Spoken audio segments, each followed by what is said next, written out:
The Holy Gospel according to John, the first chapter. There was a man sent from God whose name was John. He came as a witness to testify to the light, so that all might believe through him. He himself was not the light, but he came to testify to the light. This is the testimony given by John, when the Jews sent priests and Levites from Jerusalem to ask him, "Who are you?" He confessed and did not deny it, but confessed, "I am not the Messiah." And they asked him, "What then? Are you Elijah?" He said, "I am not." "Are you the prophet?" He answered, "No." Then they said to him, "Who are you? Let us have an answer for those who sent us. What do you say about yourself?" He said, "I am the voice of one crying out in the wilderness, 'Make straight the way of the Lord,' as the prophet Isaiah said." Now they had been sent from the Pharisees. They asked him, "Why then are you baptizing, if you are neither the Messiah, nor Elijah, nor the prophet?" John answered them, "I baptize with water. Among you stands one whom you do not know, the one who is coming after me. I am not worthy to untie the thong of his sandal." This took place in Bethany across the Jordan, where John was baptizing. The Gospel of the Lord.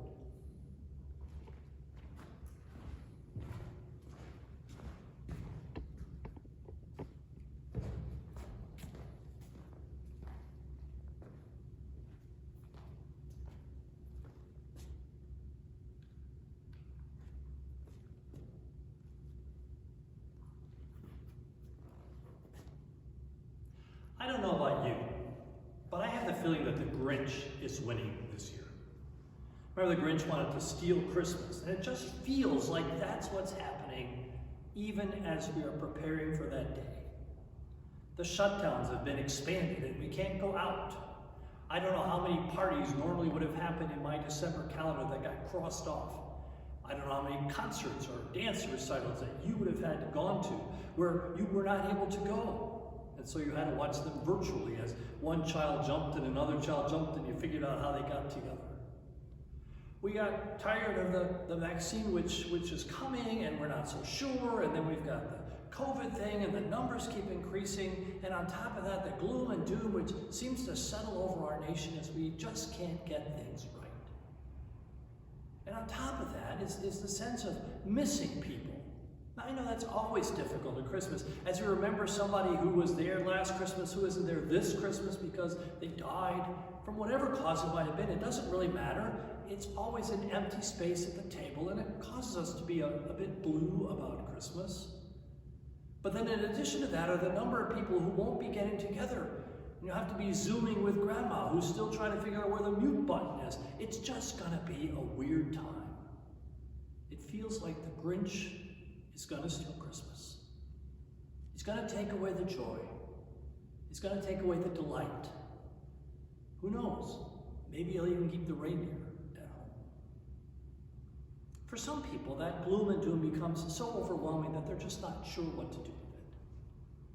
But for people of faith, for people who trust that God is somehow overseeing all of this, who know the stories of past times when things seemed difficult, when times seemed hard, when it felt like the oppressive weight of the world was upon us, we have the stories that say that's not the last word. We hear voices from our own heritage, from our history, from the scriptures that speak to us of words of hope, of words of positivity, of words of resolution, even in the face of what looks like an unacceptable, difficult time.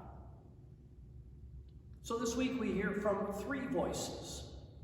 We hear from Isaiah, a prophet of several hundred years before Jesus, who comes to a people that felt just a little bit undone. And Isaiah even goes one step further. Not just people who felt like God had abandoned them, but people who felt like the world had abandoned them. The people we would say are on the underside of life. The poor, the hungry, the oppressed, the prisoners, and all the rest of those who just feel like life passes them by, no matter what they do. But Isaiah comes and says comfort to them. He speaks words of hope to them. he speaks to them of God's reversal of their fortunes. That God is going to undo that which has been done to them. That a new reality will grow forth from the ruins of their present one. And Isaiah said this should not surprise you, because this is the very nature of God. To take that which is broken and to turn it into something good and wholesome. Isaiah is a voice of hope, a voice of uplift, a voice of a new future for a people who feel as if none of that was going to happen. And then there's Paul, who wrote numbers of letters to small Christian communities, oftentimes in Roman cities, in places where the religious traditions of the Romans were strong, and if you were anything other than that, you were seen as strange, an outsider, and oftentimes a threat to the Roman system. For remember, in the Roman world, the emperor was God, and if you worshipped somebody else, your patriotism was questioned. And so these Christian communities often had to face the challenge of being faithful to the new way that they had learned from Paul about this Jesus, and living within the community of those who didn't quite get why they would do that. And so to this community at Thessalonica, he tells them to always be thankful in all things, to have an attitude of gratitude about the way that God has been present in your life, and to allow that new attitude, that new way of looking at the world, guide how you live, even in the midst of the challenges that you find around them. Always be thankful. Not bad news when you're feeling a bit down and blue. And then along comes John the Baptizer.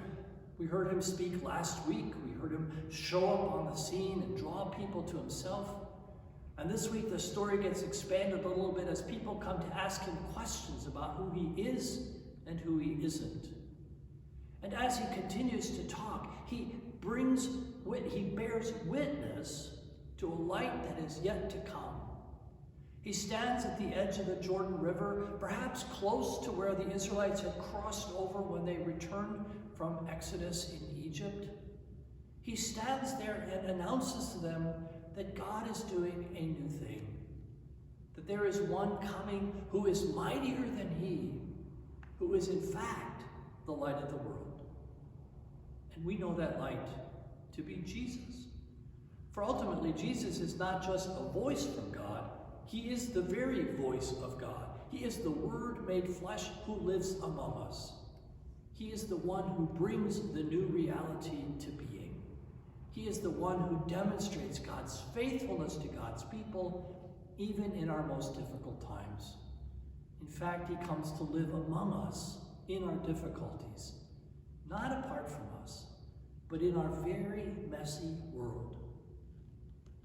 This voice, this Christ, who names us and claims us as his own, is the one who allows us to have hope even when it feels like the Grinch is going to steal Christmas. And as the Who's down in Whoville all began to sing their song and transform the heart of the Grinch, may we sing the song of faithfulness, the song of Christ, in a dark and gloomy world, in a despairing land, so that people might know the light that shines in the darkness, which the darkness can never